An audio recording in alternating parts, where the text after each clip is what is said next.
far as lineup change or what? Well, we're thinking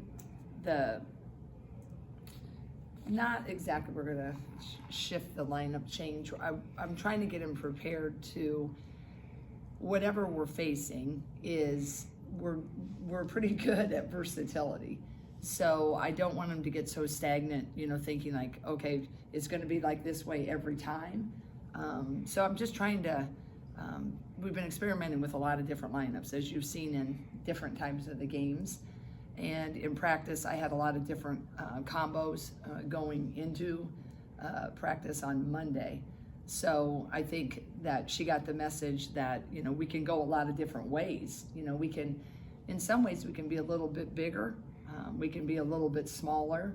And I think we're just trying to land on maximizing that when maybe the matchup calls for it. And I think to do that, though, you have to continue to condition the mentality, because you can have, a role that's been pretty consistent and all of a sudden it gets upset on its ear. And if you're a vet, then it's like, well, what happens? And so I just did a little bit more. We've been talking a lot about it since we got together in June, but now as we're hitting different matchups, I think we're trying to start to see what's settling. So not really the cat out of the bag. I think it's just been more, I want them to really keep embracing that. And sometimes that's uncomfortable. And we're learning a lot. I'm constantly learning about, what I'd like to see and how I'd like to see it. Couple of days removed from the game against Maryland now, what response have you seen from the team, after the way that first half went, but then the way the second half went? Yeah, I think, the same, which is I'm really appreciative of. It's been really the same. I mean, that really was, really the first collective bad stretch of minutes turned into a bad half. But I think we're all just really thankful that they responded the way they did. So they just came back to work. I think as you would like them to be, wasn't quite as festive as after a loss, but that doesn't mean fire and brimstone. You're just bummed, right? You just know what might have been, what could have been, but you can't stay there.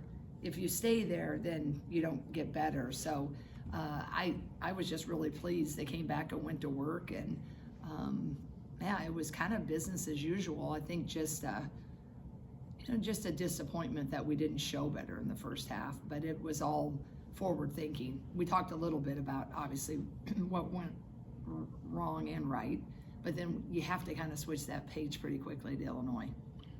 Halfway through the season now, 15 games in. What would you say this team's identity is at this point? What would you say,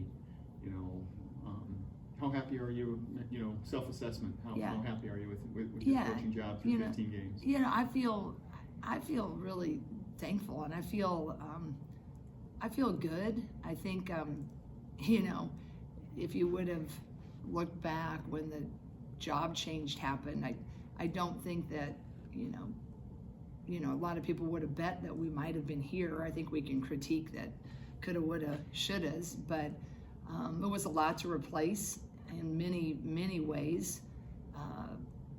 A generational player, a Hall of Famer coach, and so I feel like I feel really blessed that it's gone this well. And I think in all the games that we've lost, and it's just been 3, right? Mm-hmm. With the exception of Maryland, I mean, there have been more good than negative, and I think we have improved in the categories little by little, maybe not as much. So I feel good.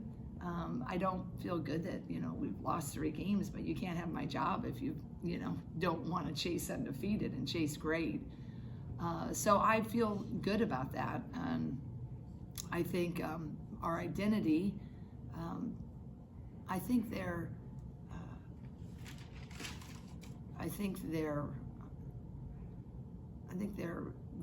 pretty resilient. I think they're gritty.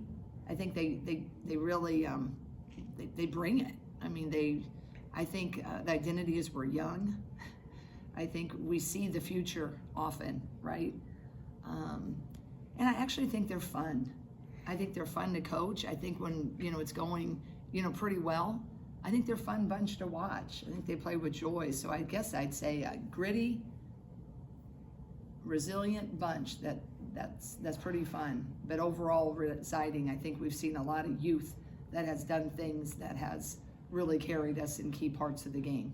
We've just talked to the freshmen. Is that something big that's kind of defining this team this year? Because we've seen freshmen with this team. You know, Hannah played a lot as a freshman. Caitlin obviously played a lot as a freshman. But having this many true freshmen get a lot of significant minutes seems like it's kind of unique to this team from what you've seen in the last few years. I think that's definitely the unique part. And, you know, they all really contribute really pretty importantly. And I tell you, Kelly Levine does too, even though she hasn't gotten in. You know, it's a little tougher role. But, boy, if you watched our practice, the one who's talking and positive and leading, so she's got a huge role to play. She just isn't getting the minutes because we're a little bit, we have a lot more depth there. But, yeah, they're pushing. They're pushing the vets, and they're eager, and they're pretty talented. And I think once they continue to refine their, you know, what this level takes, and when you have that off season of getting bigger, faster, stronger, more lean, you know, more fit, what it takes to really go against the nation's best, I think they have a really good shot to be really pretty special. The top of the Big Ten's obviously gotten a lot of headlines, but the middle of the conference, there's obviously a thick log jam of teams that, you know, at worst probably feel like they're NCAA tournament teams and have room to grow. In that regard, how pivotal are these kind of toss-up road games? Yeah, you know, I think they're important. I think right now is whether you win or lose it, there's still a lot of runway left. I think there's a tendency that the sky's going to fall on any of these league games, you know, for the Illinois press, the fan base, you know, for all of those games. But I think that it's still pretty early. You know, different people design their schedules, non-conference, differently. Some stack a record where they're undefeated and they haven't played anybody. Some challenged it. And then when you get into it, every conference is just such a different, you know, animal once you get into it. So whether we win or lose it tomorrow night, and I felt the same way about Sunday, I told myself in the office, is like there's just a lot left. And so, yes, I think it can be very beneficial for your confidence, especially with a young team, to get it, and I think we need it. I'm not saying that. But I think there's a big race in the middle. I think in this conference, you have two storylines, all the, you know, West Coast, right, with all the Hollywood, if you will, but you have a lot of really great teams that on any given night can really challenge those teams. And I think there is a lot of, you know, man, a lot of similarities, a lot of close, really good teams. And I think it's going to come down to minutes and seconds of different games that are really going to position who's going to be in that upper half and going to position themselves to get into the tournament. So it's really fun. I think the conference is big. As they get bigger, that's what's going to happen. You know, you're going to have, if you get fortunate enough and you have a few fall your way, or you're really good, right? But you stay, what is it? Ohio State and Maryland, they're undefeated, and UCLA, right? USC. So, yeah. USC. So you have that many people that are in the, you know, in the league, you know, undefeated. But USC isn't undefeated overall. They got beat by Notre Dame. But it's just, that's fun to look at that when they beat each, you know, play each other. But hopefully the others will start to upset them. So, yeah, I think the middle of the race is very intriguing. The past few years, you guys have had, you know, your Caitlins, Gabby, Kate, I mean, even McKenna and Monica, players that you knew were going to be in the game late in the game. This year's team's been a little bit different, where you guys have talked about, you know, we don't know who's going to be the one to step up and be the big performer. As a first-year head coach now, you're the one doing the substitutions at every game. How difficult has it been at times to find the right line, to find the right player when you don't know what's going to happen? I obviously the head has the final line, but we've had your assistants have a lot of say. We did that my whole career too, but you know you can override, right? Yeah, I think that's been the challenge, because that is something that hasn't happened for us for a long time. You know, Lisa, she played a certain amount of kids, and we didn't deviate from that. So this is different. It's a different way to look at it. It's a different way to roll. We're, deeper. And I am learning that and trying to figure out, even day by day in practice, who seemingly, when we practice our late game situations, or when I change things pretty quickly, who's tracking. And I try to tell them, so many times athletes, and I'm pretty sure I'm across the board, this is true. They always think it's when they get in the games, whether they don't get enough minutes, to really show themselves, or they don't, can't get in a groove. But the auditions happen every day, right? Those are the times like you're really trying to, get that lineup that's and getting the person that you're really feeling like, hey, she can handle that moment. And we've had, as you can see, there's been a lot of different weeks where I feel like, yeah, it's the one. So I kind of go by the game, how it's flowing. I think most people probably would, but we do have a little sometimes scripted. You want to start out can we get this people in different times? But I'm not a big script person. I'm more kind of my gut for the good or the bad of it. But that is what we're trying to, in my mind, as I talk to our staff, is getting closer and closer to this is kind of what I think we need to just stay with so they get comfortable with that. But with that being said, what Ava alluded to is I do want to be able to use different lineups against different teams that I think that could give us the best opportunity and not sometimes the last 5 years you just force our lineup on the rest of you, right? But sometimes we had Caitlin they always were trying to figure all that out. So then you'd have a role player that could just star because the kitchen sink was being thrown at Caitlin. Now I want to be a little bit more versatile and kind of match up what I think those guys have and what we have, because I think we have so many different things that I want to make sure we showcase. Of all the stuff that did go right in the second half, it seemed like the offensive flashes that Aaliyah showed resonated pretty significantly. Obviously, that's not all you have to do on the basketball floor to get your minutes extended. Just where do you feel she's at particularly right now with what she can provide? Yeah, what I love always about Aaliyah is she's, she can defend. She's got a high IQ and she can score it. And she can score it every way. She can get to the rim. She's got a really good sense. She's fun. She's a little flashy, but obviously her three-point shooting is stellar as well.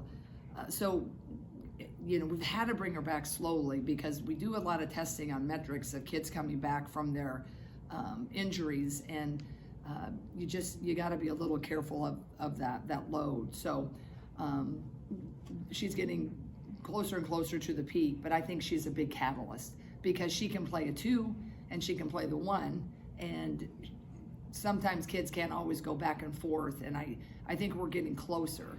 It's that just, it seems simple, but playing 2 different positions when you're young is really hard because if you don't know it in the other, you mess up everybody else. So just throw them in there. They can play 2. Let's go through.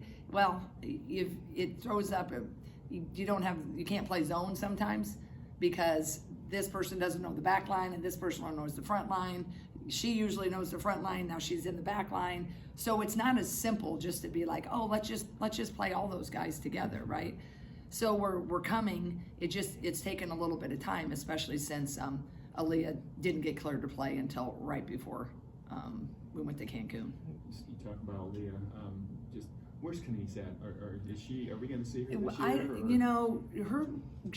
She got hurt. When did she get hurt? Right before the tournament, right? Yeah. And I think her rehab's gone a little slower. So I don't think we'll see her this year in meaningful minutes.